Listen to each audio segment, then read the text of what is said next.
RSSനെ വെല്ലുവിളിക്കാനും ഏറ്റുമുട്ടാനും കോൺഗ്രസ് നേതാക്കൾ തയ്യാറാവുമോ? കേന്ദ്ര അന്വേഷണ ഏജൻസികൾക്ക് മുന്നിൽ പ്രിയങ്ക ഗാന്ധി മുട്ടുകുത്തി. പിന്നെയല്ലേ ബാക്കിയുള്ളവർ?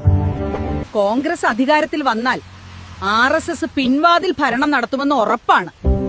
സെൻകുമാറിനെ DGP ആക്കിയതൊന്നും ആരും മറന്നിട്ടില്ല. തോഗാടിക്കും ശശികലയ്ക്കും RSSനും കേസുകൾ പിൻവലിച്ചു കൊടുത്ത UDF വെള്ളാപ്പള്ളിമാരെയും കാസയെയും ജയിലിലിടുന്നൊക്കെ പറഞ്ഞാൽ ആര് വിശ്വസിക്കാൻ? ഏറ്റവും കൂടുതൽ UAPയെയും കള്ളക്കേസുകളും ചാർജ് ചെയ്ത കോൺഗ്രസുകാർ പൗരത്വ കേസുകൾ പിൻവലിക്കുമെന്ന് വിശ്വസിക്കണോ? ജനസംഖ്യ ആനുപാതികമായി മന്ത്രിസഭയിൽ പ്രാതിനിധ്യം ഉണ്ടാവുമെന്നെങ്കിലും ഷാജി പറയട്ടെ. അല്ലാതെയുള്ള തള്ളുകൾ വെറും പ്രഹസനമല്ലേ? അല്ല പിന്നെ RSS എന്നോ മോദി എന്നോ പോലും പറയാൻ ധൈര്യമില്ലാത്തവരാണ് കോൺഗ്രസും ലീഗും. ഇവരുടെ മോങ്ങൽ കണ്ടാ അറിയാം വെറും രാഷ്ട്രീയ നാടകങ്ങളാണെന്ന്. ഇടതുപക്ഷത്തെ മുസ്ലിം വിരുദ്ധരാക്കാനാണ് ഇവർക്ക് താല്പര്യം.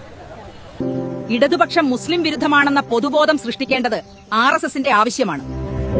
ഇതാണ് കോൺഗ്രസും മുസ്ലിം ലീഗും ജമാഅത്തെ ഇസ്ലാമിയും ചെയ്യുന്നത്.